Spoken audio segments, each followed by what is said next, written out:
ఓం శాంతి. అందరికీ శుభోదయం, నమస్కారం. మిత్రులారా, మన జీవితంలో మనం ముందుకెళ్ళాలంటే మనకి ప్రేరణ అనేది ఉన్నప్పుడు చాలా ముందుకెళ్ళగలుగుతాం. జీవితంలో ఎవరికైతే ఇన్స్పిరేషన్ ఉంటుంది, మోటివేషన్ ఉంటుంది, వారు ఉత్సాహంగా వాళ్ళు అనుకున్న దానికన్నా ముందుకెళ్ళిపోతారు. అందుకే ఎక్కడైతే ప్రేరణ ఉంటుంది, అక్కడ జీవితంలో మన లక్ష్యము, గమ్యము చేరుకోవడానికి మనకి చాలా ఉత్సాహం ఉంటుందన్నమాట. అందువల్లనే మీ అందరినీ ప్రతిరోజు ఒక ఫ్రెష్ మూడ్‌లో మార్నింగ్ ఒక ఫ్రెష్ మైండ్‌కి ఒక ఉత్సాహం కలిగించేటువంటి ఎన్నో కథల ద్వారా ప్రేరేపించేటువంటి ఒక ఇన్‌స్పైరింగ్ సీరీస్, మోటివేషనల్ స్టోరీస్ అనేటువంటి ఒక కార్యక్రమాన్ని మీకు సేవగా అందిస్తున్నాం. ప్రతిరోజు కూడా మీరు ఈ సీరీస్‌లోని స్టోరీస్‌ని వినండి, తెలుసుకోండి. ఎంతోమందికి దీనిని మీరు షేర్ చేయండి. వాళ్ళల్లో కూడా ఒక ఉత్సాహం వస్తది. మార్నింగ్ లేవగానే మన మైండ్ ఏదన్నా ఒక ఫ్రెష్ కంటెంట్ కోసం అది ఎదురు చూస్తుంటుంది. మనం ఫ్రెష్ కంటెంట్ ఇచ్చేసామనుకోండి, అది రోజంతా కూడా ఫుల్లు బ్యాటరీలాగా చార్జ్ అయిపోతది. మీ రోజు ఒక జర్నీలో ఏ రకమైనటువంటి కొద్దిగా తేడా వచ్చినా కూడా ఇలాంటి ఇన్స్పిరేషన్ వీడియోస్ మిమ్మల్ని ఉత్సాహపరుస్తుంది. ఈరోజు నేను మీకు ఒక ఉత్సాహం కలిగించేటువంటి మన జీవితంలో ఇన్స్పిరేషన్, మోటివేషన్ ఎంత ఇంపార్టెంట్ అనేది తెలుసుకోవడానికి ఒక స్టోరీని మీకు షేర్ చేస్తున్నాను. ఒకసారి గౌతమ బుద్ధుడు తన యొక్క ప్రచారం చేస్తూ ఊరూరు సంచరించేప్పుడు తనతో పాటు తన ప్రియ శిష్యుడైనటువంటి ఆనంద్ ఇద్దరూ కలిసి ఒక గ్రామం నుండి మరొక గ్రామానికి అలానే నడుస్తూ వెళ్తుంటారు. నడుస్తూ కాస్త సేపయిన తర్వాత ఆనంద్ అలిసిపోతాడు. అలిసిపోయి వెళ్తూ ఉన్నప్పుడు అక్కడ వాళ్ళకు ఒక రైత బంధు కనపడతాడు.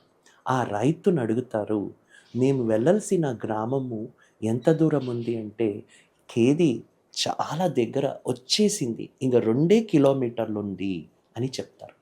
2 కిలోమీటర్లుందా అని చెప్పగానే ఆ ఒక్క ఆనందు ఇంక 2 కిలోమీటర్లే గదా అని ఉత్సాహంగా నడుచుకొని పోతుంటాడు.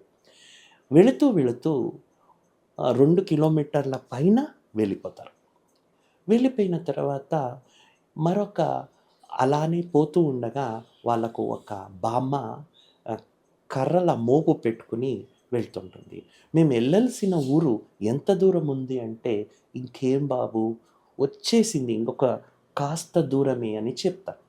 ఇంక 2 కిలోమీటర్లంటారు. అలా చెప్పగానే ఆ బామ్మ ఒక చిరునవ్వుతో బుద్ధుడిని చూస్తుంది. బుద్ధుడు ఆమెను చూసి చిరునవ్వుతో నవ్వుతాడనమాట. ఇద్దరూ అలానే పాస్ అయిపోతారు. మళ్ళీ ఎళ్తారు. దూరం ఎళ్ళిపోతారు. మళ్ళీ కాస్త సేపయినాక మరొక వ్యక్తి అక్కడ ఎవరైతే ఆ ఊరిలో పాదచారి ఉంటాడో అతను నడుస్తూ వెళ్తుంటాడు. "అయ్యా! మేమెళ్ళాల్సిన ఊరు ఇంకా ఎంత దూరం ఉంది" అంటే, "ఇంకేం వచ్చేసారు. చాలా దగ్గరలో ఉన్నారు మీరు" అని చెప్తారు. అలానే నడుస్తూ మరొక 2 కిలోమీటర్లు నడుచుకొని ఎళ్ళిపోతారు. నడుచుకొని ఎళ్ళిపోయినప్పుడు అక్కడ ఇంకా ఆనందు ముందుకు ప్రయాణం చేయలేకుండా ఒక ఆహ్, వృక్షం దగ్గర విశ్రాంతి తీసుకోవడానికి కూర్చుంటాడు. కూర్చునేసి బుద్ధుడిని అడుగుతాడు, "స్వామి, ఇదేంటి స్వామి, అందరూ కూడా ఇక 2 కిలోమీటర్లు అన్నారు. అయితే ఊరు మాత్రం రాలేదు. మీరేమో వాళ్ళని ఎప్పుడెప్పుడు నేను అడుగుతానో మీరిద్దరూ ఒకరికొకరు చూసుకొని చిరునవ్వుతో ఒకరికొకరు మిమ్మల్ని మీరు నవ్వుకుంటారు. నాకు అర్థం కాలేదు" అని. అప్పుడు బుద్ధుడు చెప్తాడు, "ఆనంద్, నేను ఈ ఒక్క గ్రామానికి ఇంకా దీని ఎనక కూడా వెళ్ళున్నాను. ఇప్పుడు మనం ఇక్కడి నుంచి అక్కడికి చేరుకోవాలంటే ఇంకా 20 కిలోమీటర్లు వెళ్ళాలి. కానీ హ్మ్, నువ్వు వెళుతూ ఉన్నప్పుడు ఎవరన్నా నీకు చాలా దూరం ఉంది. 20 కిలోమీటర్లు ఉంది అంటే నువ్వు ముందుకు వెళ్ళలేవు. అక్కడే ఆగిపోతావు, అలిసిపోతావు. అందుకే వాళ్ళేం చేశారంటే నువ్వు ముందుకెళ్ళాలి, ముందుకెళ్ళాలి అని చెప్పి వాళ్ళేం చేశారు, గేమ్ వచ్చేసింది. చాలా దగ్గరలో ఉన్నావు. 2 కిలోమీటర్స్ అని చెప్పి చెప్పి నీకు తెలియకుండానే నువ్వు ఇంక దగ్గరుంది, దగ్గరుంది అనుకోని 6 కిలోమీటర్లు వచ్చేసావు. జీవితంలోనూ అంతే. మనము ఎవరన్నా ముందుకెళ్తుంటే వాళ్ళని నిరుత్సాహపరిచేలాగా మాట్లాడకూడదు.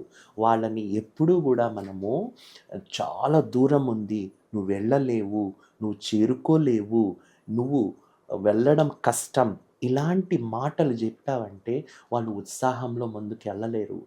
ఎవరే ముందుకెళ్తున్నారంటే వాళ్ళకి ఉత్సాహపరిచేలాగా నువ్వు వెళ్ళగలుగుతావు, నువ్వు ఇంకేం వచ్చేసావు, నువ్వు చేరుకుంటున్నావు, నువ్వు చాలా దగ్గరలో ఉన్నావని ఇలా చెబుతూ ఉంటే వాళ్ళు వాళ్ళ గమ్యాన్ని ఆ ఉత్సాహంలోనే చేరుకుంటారు. అందుకే మిత్రులారా, మన జీవితంలో మనం ఉత్సాహంతో ఉండాలి అంటే, మన లక్ష్యాన్ని, మన గమ్యాన్ని మనం చేరుకోవాలి అంటే మనం తప్పకుండా ప్రతిరోజు మన మనసుకి ఏదన్నా ఉత్సాహపరిచేటువంటి ఇన్స్పైరింగ్ స్టోరీస్‌ని వినాలి.